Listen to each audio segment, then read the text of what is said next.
takut gelombang 3 pandemi terjadi lagi? Wajar, karena dalam 2 tahun ini kita tak hanya diserang ketakutan terjangkit penyakit yang menular dan mematikan. Tapi juga bagaimana wabah ini telah mematikan banyak sumber penghasilan. Namun mau sampai kapan kita hidup dalam trauma? Banyak cara kok yang bisa kita lakukan untuk tetap bertahan bahkan memenangkan perang ini. Bersama saya Brenda Andrina, inilah Infonomik.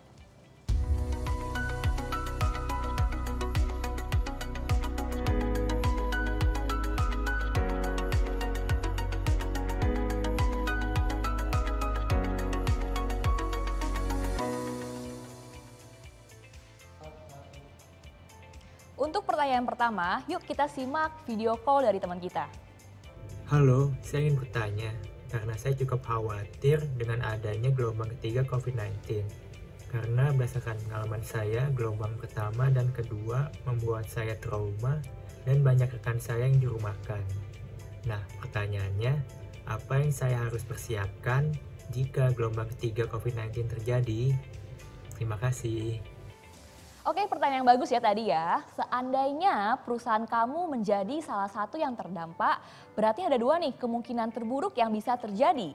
Yang pertama ada pemotongan gaji dan yang kedua itu di PHK. Nah, apabila gaji yang kita terima per bulan berkurang, berarti kan kita perlu atur ulang lagi ya gaya spending kita. Apakah selama ini pengeluaran kita tuh masih ada yang nggak tepat sasaran? Yuk kita mulai sisihkan porsi yang lebih banyak untuk dana darurat. Kalau teman-teman di sini masih single, dana darurat ini bisa berkisar 3-12 kali dari pengeluaran bulanan kita. Nah, kalau teman-teman sudah menikah atau punya tanggungan, angka tadi bisa didobel lagi ya atau dikali 2. Selanjutnya yang perlu dipikirkan apabila seandainya di PHK. Apakah teman-teman udah punya rencana cadangannya? Kira-kira apa yang mau kita kerjakan? Dan value apa sih yang bisa kita tawarkan ke orang lain? Nah, mumpung masih ada waktu, kita bisa loh mulai mempersiapkan diri dengan menambah pengetahuan dan keterampilan kita untuk memoles portofolio kita. Yang nantinya portofolio ini bisa mengarahkan kita pada karir yang lebih baik. Pertanyaan selanjutnya dari media sosial. Apakah penting mempunyai dana pensiun? Bagaimana caranya supaya banyak dana simpanan agar aman ketika terjadi PHK? Nah, dana pensiun ini penting banget loh.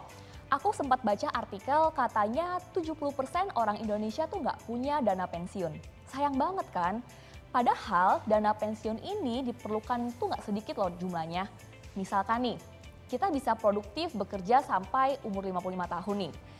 Dengan angka harapan hidup rata-rata orang Indonesia mencapai 70 tahun. Artinya kan ada selisih biaya hidup selama 15 tahun yang harus kita penuhi tanpa bekerja. Kita coba hitung sederhana ya. Let's say biaya hidup bulanan saat ini tuh 10 juta. Artinya kita perlu biaya 120 juta per tahun. Nah, kita kalikan lagi dengan 15 tahun masa pensiun tadi. Berarti kan total biaya yang kita butuhkan itu adalah 1,8 miliar untuk dana pensiun. Nah, ini tuh belum termasuk biaya inflasi dan biaya kesehatan yang biasanya meningkat seiring dengan bertambahnya usia kita. Supaya nggak berat kumpulin dananya menjelang pensiun, lebih baik tuh kita mulai cicil dari sekarang. Soalnya kalau nggak kekumpul, nanti malah kasihan anak cucu yang terbebankan dengan biaya masa pensiun kita. Padahal kan generasi selanjutnya pasti punya kehidupan sendiri yang perlu mereka perjuangkan. Dana investasi ini mau ditempatkan di mana?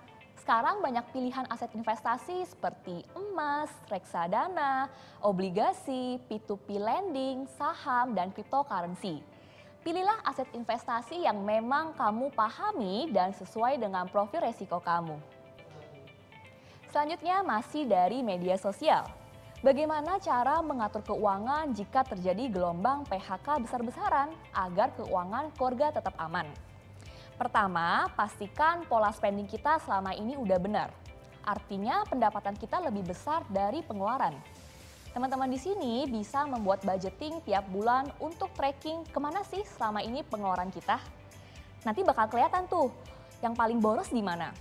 Untuk hal-hal yang bukan prioritas bisa dipotong spendingnya dan dialihkan ke pos tabungan. Selain itu, teman-teman bisa alokasikan budget untuk setiap kebutuhan. Misalkan nih, ada pos untuk makanan. Nah, biar hemat, bisa pertimbangkan untuk memasak sendiri dan membawa bekal dari rumah. Gak cuma lebih hemat, tapi kita bisa mengontrol juga gizi dari makanan yang kita konsumsi.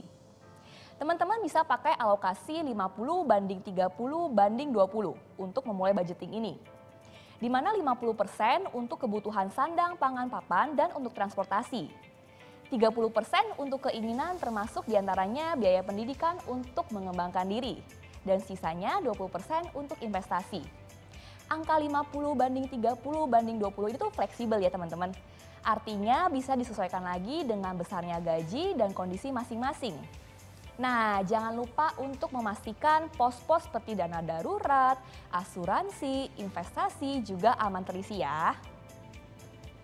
Ada lagi nih pertanyaan bagus dari media sosial. Bisnis sampingan apa yang cocok dilakukan sebagai cadangan pendapatan dalam menghadapi gelombang ketiga nanti? Kita bisa loh mencari penghasilan tambahan dengan memanfaatkan tren yang ada. Apalagi kan di era digital ini sumber informasi tuh ada di mana-mana. Bisa coba mulai berjualan online dengan sistem dropship atau kita juga bisa ngerjain project-project freelance. Teman-teman di sini juga bisa melakukan personal branding di media sosial untuk membantumu mendapatkan pekerjaan. Anggaplah media sosial itu sebagai portofolio terbuka kita di mana kita tuh bisa bebas berkreasi dan berkarya.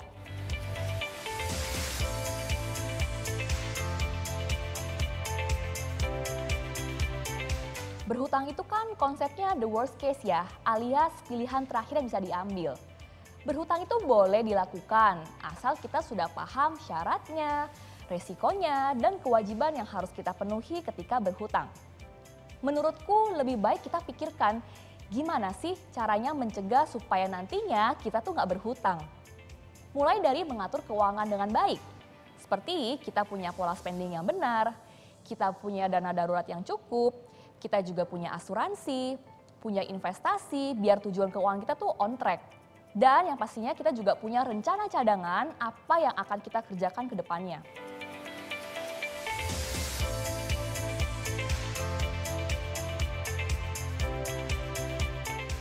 Terima kasih buat pertanyaannya. Alangkah lebih baik pos budget untuk kesehatan itu selalu ada ya. Artinya mau itu dalam kondisi pandemi atau bukan pandemi tetap ada. Pos kesehatan itu bisa berupa biaya pencegahan atau biaya pengobatan. Kalau kita ngomongin biaya pencegahan itu seperti budget untuk olahraga, beli vitamin dan suplemen, atau bayar PCR dan antigen. Biasanya biaya pengobatan itu pertama kali kita ambil dari pos dana darurat. Tapi kan porsi dana darurat ini tuh kan cuma terbatas ya. Karena ibaratnya dana darurat tadi tuh kita harus bagi lagi dengan kebutuhan lainnya. Sedangkan biaya pengobatan yang harus kita bayar tuh kadang-kadang nominalnya cukup besar dan melebihi pos dana darurat kita. Solusi yang bisa kita lakukan adalah punya pos khusus untuk asuransi. Beberapa kantor tuh udah memberikan benefit asuransi kesehatan pada karyawannya. Buat teman-teman yang belum punya, bisa juga mempertimbangkan sisihkan 5% dari gaji untuk membayar premi asuransi. Zaman sekarang tuh banyak jenis dan fitur asuransi yang udah ditawarkan. Dan bisa dibeli dengan mudah lewat smartphone kita. Pilihlah produk yang memang sesuai dengan kebutuhan teman-teman dan kesanggupan teman-teman dalam membayar preminya. Halo Brenda, aku mau nanya ya. Kan gini nih, beberapa waktu yang lalu tuh ada selebritas yang komplain tentang klaim asuransi yang didapatnya.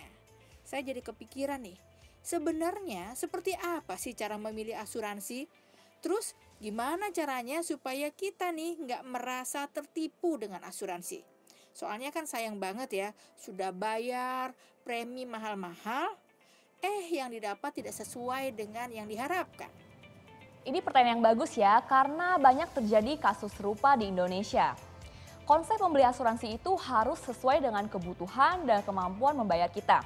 Misalkan nih dari sisi kebutuhan, kan ada beberapa ya jenis asuransi, seperti ada asuransi kesehatan, asuransi sakit kritis, dan asuransi jiwa.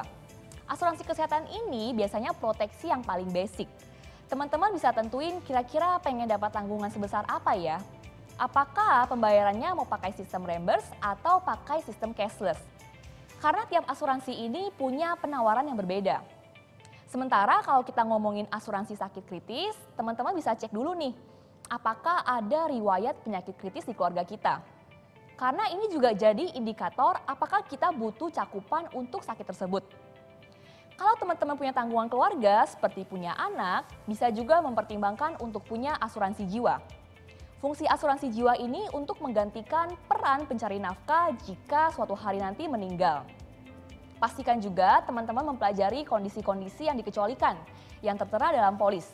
Misalkan nih, ada pasal pre-existing condition, di mana biasanya manfaat asuransi ini tuh nggak berlaku untuk penyakit yang sudah ada sebelumnya. Teman-teman juga perlu untuk membandingkan paling tidak 1 atau 2 lah ya produk terlebih dahulu agar kita bisa membeli yang terbaik. Bisa bandingkan dari sisi jangkauan perlindungan, bisa bandingkan juga dari sisi besar premi yang kita bayarkan, dan juga rekam jejak penyedia asuransi. Apakah punya reputasi yang bagus dan pengalaman yang cukup panjang. Nah, penting juga nih untuk teman-teman mastiin kalau nantinya dalam proses klaim itu kita benar-benar udah ngumpulin data-data yang komplit. Seperti kita udah mengisi kronologis, terus juga kita bisa memaparkan juga dokumen tindakan rumah sakit dan dokumen pendukung lainnya. Takut gelombang ketiga terjadi dan takut ekonomi kembali terpuruk itu wajar. Tapi kita bisa kok mempersiapkan berbagai hal agar keuangan kita aman dalam kondisi darurat. Syaratnya punya dana darurat yang cukup, kita persiapkan asuransi dan investasi yang akan membantu kita dalam mencapai tujuan keuangan kita. Terima kasih teman-teman yang udah menyaksikan Infonomik. Jangan lupa untuk saksikan Infonomik setiap hari Rabunya. Saya Brenda Andrina pamit undur diri. Bye-bye.